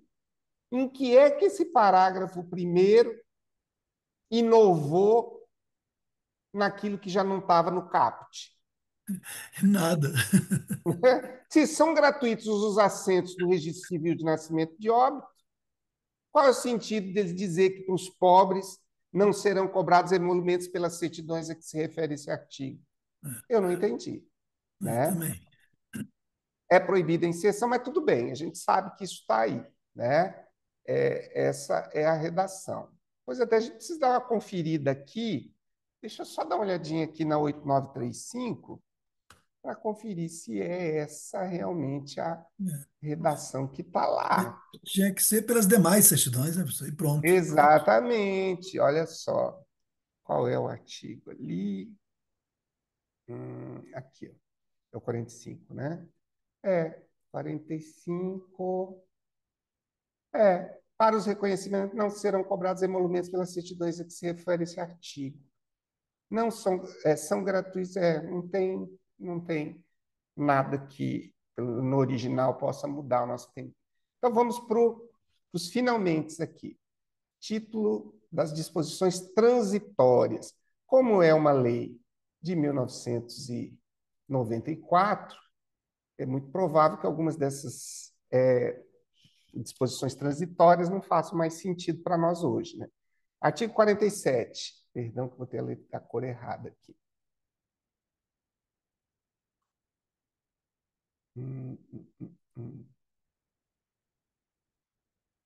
Muito bem. O notário e oficial de registro, legalmente nomeados até 5 de outubro de 88, detém a delegação constitucional de que trata o artigo 2º. A gente muitas vezes ouve esse assunto, né? Foram efetivados. Tá? 48. Os notários e os oficiais de registro poderão contratar, segundo a legislação trabalhista, seus atuais escreventes e auxiliares de investidura estatutária ou em regime especial, desde que estes aceitem a transformação de seu regime jurídico em opção expressa no prazo improrrogável de 30 dias contados da publicação dessa lei. Parágrafo 1º. Ocorrendo opção por parte do servidor, o tempo de serviço prestado será integralmente considerado para todo efeito de direito. Parágrafo 2º. Não ocorrendo opção, os escreventes e auxiliares de investidura estatutário em regime especial continuarão regidos pelas normas aplicáveis aos funcionários públicos ou pelas editadas pelo Tribunal de Justiça respectivo, vedadas novas admissões por qualquer desses regimes a partir da publicação dessa lei. 49. Quando da primeira vacância da titularidade de serviço notarial de registro, será procedida à desacumulação nos termos do artigo 26. Não sei a que exatamente está se referindo aqui. Artigo 50. Em caso de vacância, os serviços notariais de registro estatizados passarão automaticamente ao regime dessa lei. Né? Então, nós temos aqui a fundamentação para a extinção, né, dos cartórios, dos serviços notariais de registro estatizados. Artigo 51. Aos atuais notários e oficiais de registro, quando da aposentadoria, fica assegurado o direito de percepção de proventos de acordo com a legislação que anteriormente os regia, desde que tenham mantido as contribuições nela estipuladas até a data do deferimento do pedido da sua concessão. Parágrafo 1º. O disposto neste artigo aplica-se aos escreventes e auxiliares de investidura estatutária em regime especial que vierem a ser contratados em virtude da opção de que trata o artigo 48. Artigo 2º. Os proventos de que trata esse artigo serão fixados pela legislação previdenciária aludida no caput. 3. O disposto neste artigo aplica-se também às pensões deixadas por morte pelos notários, oficiais de registro, escrevente e auxiliares. 52. Nas unidades federativas onde já existia lei estadual específica em vigor na data de publicação dessa lei, são competentes para a lavratura de instrumentos translatícios de direitos reais, procurações, reconhecimento de firma e autenticação, cópia reprográfica, os serviços de registro civil de pessoas naturais. Muito interessante, né? Nas unidades federativas onde já existia lei estadual específica, em vigor na data de publicação dessa lei, são competentes para a lavratura de instrumentos translatícios de direitos reais, tabelionato de notas, né? Procurações, reconhecimento de firma e autenticação de cópia reprográfica, o serviço. Por isso é que a gente ouve, né, com muita frequência em alguns estados mencionar que existe o registro civil de pessoas naturais com atribuição de notas. Interessante. 53. Nos estados cujas organizações judiciárias vigentes à época da publicação dessa lei assim previrem, continuam em vigor as determinações relativas à fixação da área territorial de atuação dos tabeliães de processo de título, a quem os títulos serão distribuídos em obediência às respectivas zonas. Quando da primeira vacância, aplicar-se-á a espécie disposto no parágrafo único do artigo 11. Vamos lá, quase finalizando. 68. Alguém poderia ler para nós, por gentileza, essa questão de 68?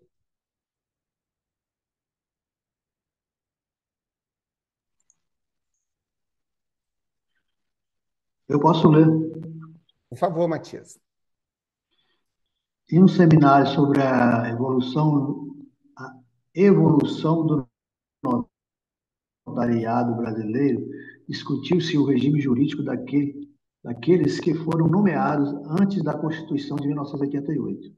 Um dos palestrantes destacou que a lei conferiu tratamento diferenciado a notários e oficiais de registro legalmente nomeados até 5 de outubro daquele ano, assegurando-lhes a chamada delegação constitucional prevista na própria Lei 8.935/94.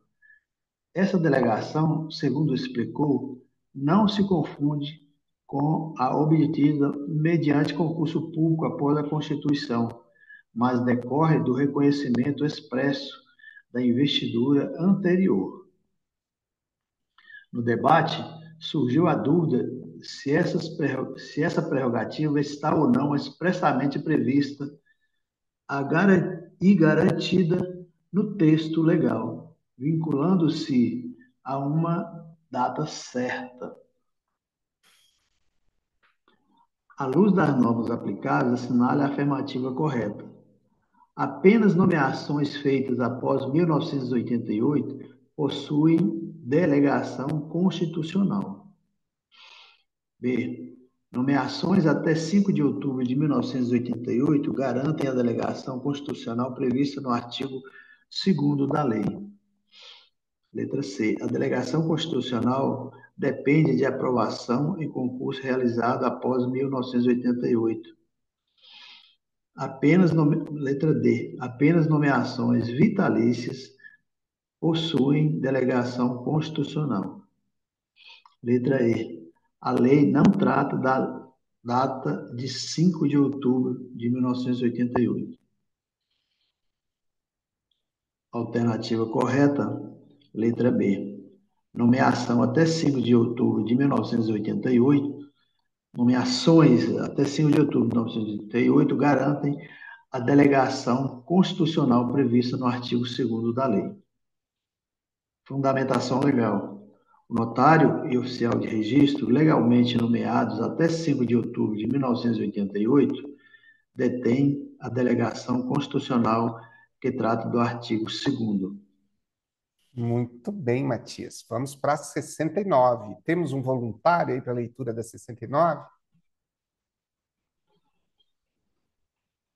Posso ler, professor? Por favor, Henrique. Um escrevente que atuava em regime estatutário há mais de 20 anos foi informado pelo titular da serventia sobre a possibilidade de migrar para o regime seletista. Segundo a lei, essa transformação de regime jurídico depende de opção expressa e escrita, feita no prazo improrrogável de 30 dias, a contar da publicação da Lei 8935 de 94. No caso de opção, todo o tempo de serviço já prestado será integralmente computado para todos os efeitos de direito, mantendo-se direitos e vantagens adquiridos. Contudo, se não houver opção, o profissional permanecerá no regime estatutário, sem que sejam admitidas novas contratações nesse formato. Em reunião, os demais funcionários discutiam se tal previsão é efetivamente literal e obrigatória. À luz das normas aplicáveis, assinale a afirmativa correta. Letra A opção pelo regime trabalhista pode ser feita a qualquer tempo. Letra B, a opção pelo regime trabalhista deve ser expressa e feita no prazo de 30 dias, contados da publicação da lei. Letra C, a mudança de regime é automática. Letra D, o tempo de serviço anterior é perdido ao mudar de regime. Letra E, a lei não permite a mudança de regime para escreventes estatutários. Perfeitamente. Gabarito. É a letra B.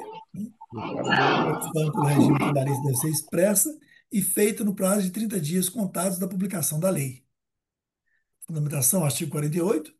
Os notários e os oficiais de registro poderão contratar, segundo a legislação trabalhista, seus atuais escreventes e auxiliares de investidura estatutária, ou em regime especial, desde que estes aceitem a transformação do seu regime jurídico em opção expressa, no prazo improrrogável de 30 dias, contados da publicação desta lei.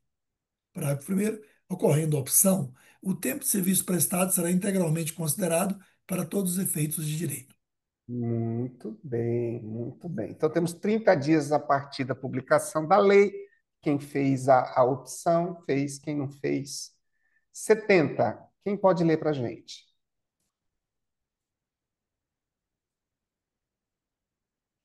Temos um voluntário? Ou uma voluntária? Posso ler? Posso Por fazer? favor, Matias. Então, tá. Em uma comarca do interior, o mesmo titular acumulava, havia décadas, a função de registrador civil e de oficial de registro de imóveis. A situação era permitida pela legislação vigente à época de sua investidura. Entretanto, com a edição da Lei 1935/94, foi estabelecido que, na primeira vacância da titularidade, deveria ocorrer a desacumulação, separando-se as atribuições para serem providas em delegações distintas. Durante o encontro com advogados e candidatos ao concurso de cartórios, um participante levantou dúvida se essa determinação é automática ou depende de ato específico de alguma autoridade para se concretizar. À luz das normas aplicáveis, assinale a alternativa correta. Letra A. A acumulação de serviço pode continuar indefinidamente. Letra B. A primeira vacância implica obrigatoriamente a desacumulação dos serviços nos termos do artigo 26. Letra C. A desacumulação só ocorre se houver ordem judicial. Letra D. A acumulação é vedada apenas para registros de imóveis e protestos. Letra E. A lei não trata de desacumulação na vacância. Alternativa correta, letra B de bola. Fundamentação legal. Letra B. A primeira vacância implica obrigatoriamente a desacumulação dos serviços nos termos do artigo 26. Gabarito letra B. Artigo 49. Quando da primeira vacância da titularidade de serviço notarial e de registro, será procedida a desacumulação nos termos do artigo 26. Muito bem. Eu vou fazer a leitura da 71 e olha lá. Um Estado mantinha por lei própria determinados serviços notariais de registro sob regime estatizado. Com a vacância da titularidade de uma dessas serventias, surgiu o debate sobre a manutenção ou não desse regime jurídico. Em audiência administrativa, o juiz corregedor esclareceu que a Lei 8935 é expressa ao determinar que, havendo vacância, os serviços estatizados passaram automaticamente ao regime da lei federal, sem necessidade de nova lei estadual ou ato normativo adicional. Os presentes questionaram se tal previsão exige qualquer condição extra para produzir efeitos. À luz das normas aplicadas, o serviço permanece estatizado até decisão administrativa. A vacância de serviço estatizado se faz com que passem automaticamente ao regime da Lei 8935. O serviço pode permanecer estatizado por decisão do titular. A mudança de regime exige lei específica estadual. Letra E, a lei não trata de mudança de regime de serviços estatizados. Letra B é a correta, que corresponde, então, à vacância de serviços estatizados, faz com que passem automaticamente ao regime da Lei 8935.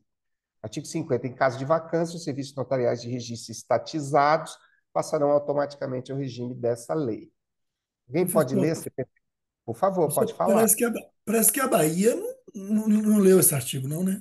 Exatamente. Em 2013 foi o primeiro concurso e ainda era estatizado, né? Não é? Muito bem observado. Quem pode ler a 72 para a gente? Primeiro e único, né, professor? Exatamente. Ah, primeiro e único, é verdade, tem razão. Quem pode ler a 72, gente?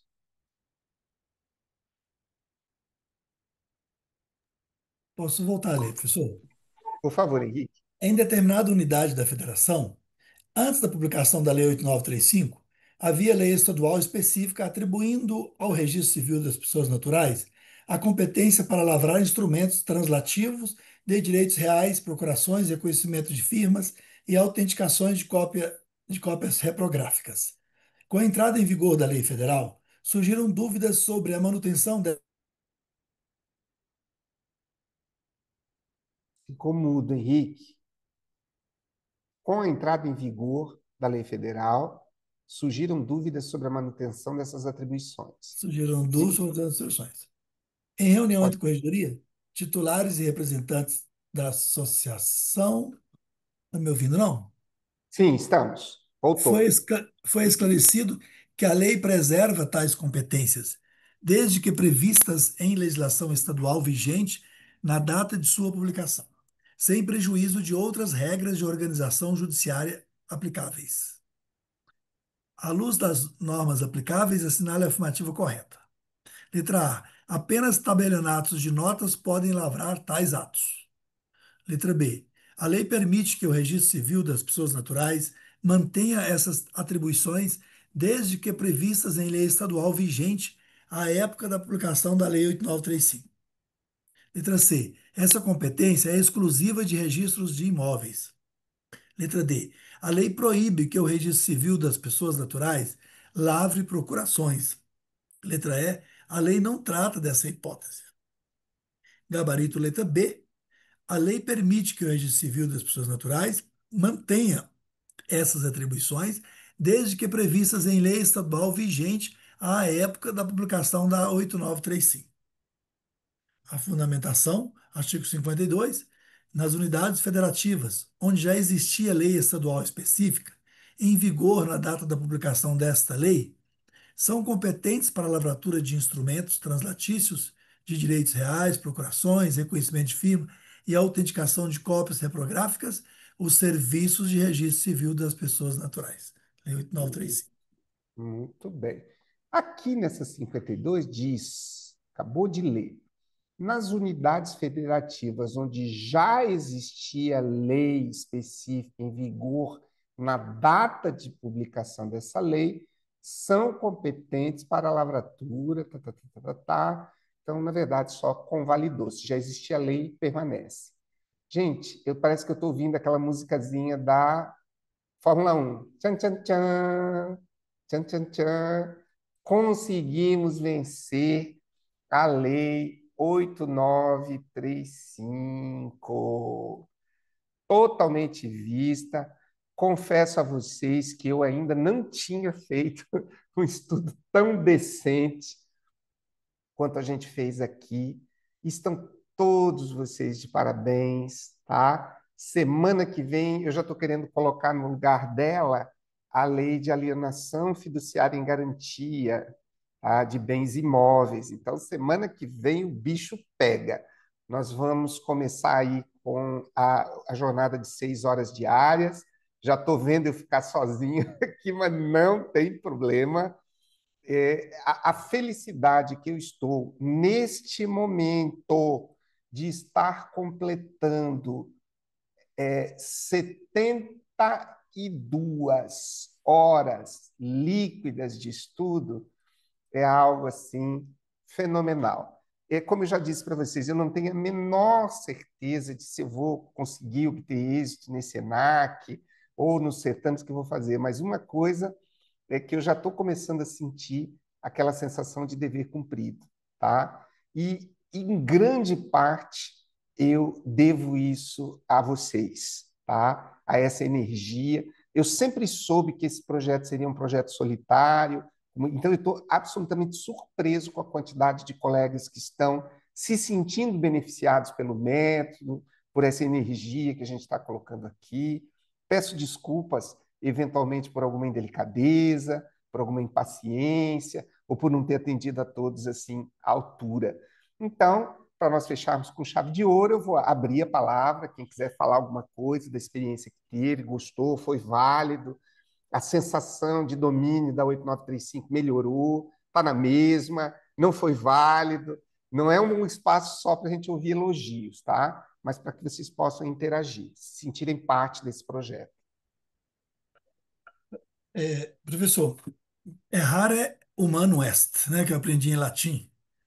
Errar é humano, então é claro que todos nós podemos errar, só que para mim está sendo uma bênção, tá? Você pode estar certo disso, dou graças a Deus, e eu quero responder no mesmo nível do comprometimento que você está demonstrando, né? Às vezes a gente não consegue entender, mas eu quero estar, inclusive, respondendo a isso, estar às 6 horas no próximo mês, juntos aí, para aprender mais e mais. Confiar em Deus. 6h30. 6h30 já estamos lá cantando. 6h30. Eu tenho que levantar 6, né? Para 6h30. É verdade. Mas eu tenho certeza que isso vai fazer muita diferença. Se a gente conseguir chegar com 200 horas líquidas no ENAC, a gente já chega falando grosso. Mais alguém gostaria de falar? Professor, eu gostaria muito de ter assistido todas as aulas. Infelizmente, eu não pude assistir, porque ainda estou em transição. Eu sou de Minas e na semana que vem eu vou estar em Minas Gerais, inclusive, mas vou fazer um maior esforço para ver se eu consigo acompanhar à medida do possível aí, vou fazer dormir mais cedo, acordar mais cedo, para ver se eu consigo acompanhar, porque está sendo bastante produtivo e para mim é uma honra poder participar desse grupo de pessoas tão capacitadas, e principalmente o professor aí que tem essa humildade, esse conhecimento tão grande que passa para a gente de uma forma tão brilhante como eu estou vendo aqui.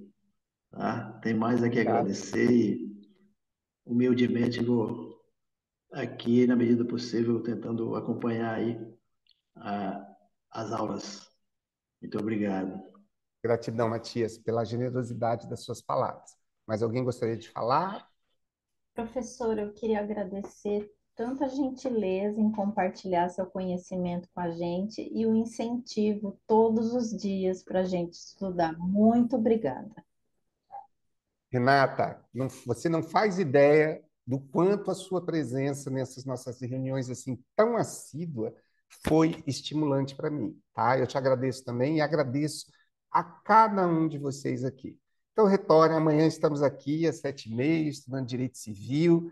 Esse Direito Civil também está fluindo maravilhosamente bem. Direito às Obrigações era um terror para mim, hoje já está bem legal. E a semana que vem a gente já começa com sucessões, coisas, e chumbo grosso, sociedade anônima vai vir, né? Falência, e olha, vamos fazer o dever de casa. Gente, não vou prendê-los mais, já estamos com 2 minutos aí, e muito obrigado a todos, tá? Um forte abraço, um bom descanso, amanhã nos vemos aí.